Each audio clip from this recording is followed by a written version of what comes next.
Hey you! Don't blow a fuse over a blown fuse. Here's Goldwachen's expert advice on how to check and replace your vehicle's fuses. Stay calm and take notes of these easy steps that will save you not only time, but money. Number 1.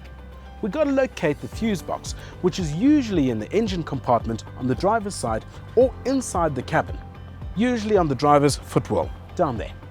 2. Now we need to determine which fuse must be checked and or replaced. Most fuse boxes have a diagram on the cover that demonstrates which fuse controls which component. If you're not sure, look at your vehicle's owner's manual. 3. Make sure that the vehicle is off and that the key is removed. Then we can open the fuse box and locate the relevant fuse. 4. Use a fuse puller or pair of pliers to carefully remove the fuse by pulling it straight out. Be careful not to touch any metal or wires in the fuse box. 5. Check the fuse for any signs of damage such as a broken filament or blackening. If the fuse is intact, it's not the cause of your problem. If the fuse is blown though, it must be replaced. 6. If you need to replace the fuse, choose a fuse that has the same amperage rating as the one that has been blown. You can find this out on the fuse or on the owner's manual. 7.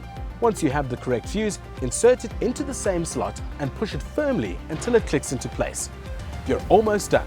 Close the fuse box and start the vehicle to see if the problem has been resolved.